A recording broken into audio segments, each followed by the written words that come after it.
Okay, so we are back with our video for shared reading, a unique life cycle. It was an article, and we've covered a lot of text feature type things so far, including a life cycle and captions and photographs. So today we're going to talk about our last two comprehension questions. And remember, one of the skills I taught you about was reading the question before you go back and reread the article. So this one says, what happens after a brood of periodical cicadas emerges? So what they want us to figure out is what happens after they come out of the ground, right? A brood is a bunch of these periodical cicadas, and emerges is a word that means comes out, comes out. Number 5 says, how does emerging in large groups help periodical cicadas? And that was talked about in the article too. But it tells you down here to use details from the passage to support your answer. So you can't just put your answer. You also need to have some details to help you. That means going back and rereading the article is very helpful. If you had the article in front of you on paper, you could highlight details or phrases from the article that would help you. So we are going to go back and reread with those things in our mind before we reread. Okay, so let's go back and reread with those two questions in our mind. It says a unique life cycle. Every 17 years in the woods of Western Connecticut, something strange happens. Thousands of small holes appear in the ground, and suddenly there are cicadas everywhere, crawling on trees and the ground.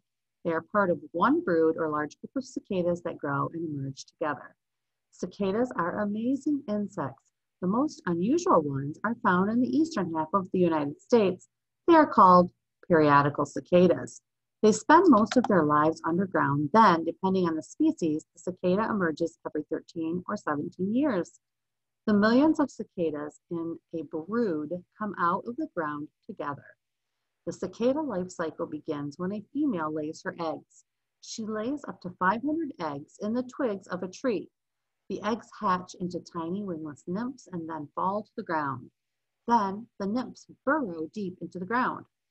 The nymphs grow slowly underground for years. Then they dig tunnels and crawl up to the surface.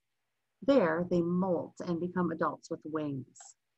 After years alone in the dark, a brood of periodical cicadas comes out of the ground at the same time, usually in May.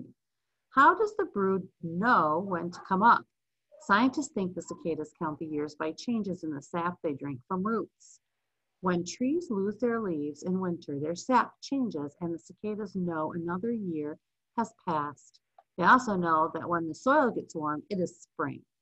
After 13 or 17 years, depending on the species, cicadas all come out together.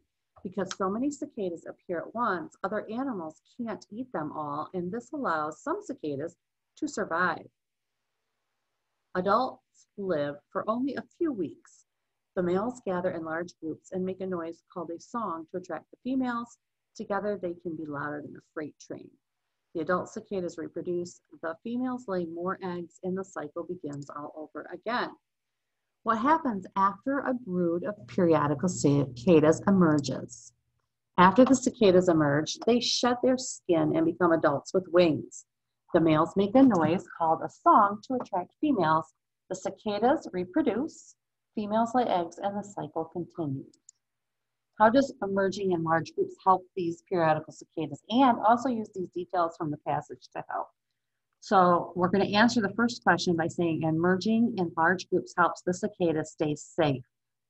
And then we're going to pull details directly from the article. It says other animals can't eat all of the cicadas because there are so many of them. Some of the cicadas stay alive, they reproduce, and continue the life cycle. So rereading is always very important, especially when you have to pull details from a passage to support your answer, and setting the purpose before you read by reading the questions helps also, kids. Don't forget those two little tricks that good readers do. Have a great day. Happy reading.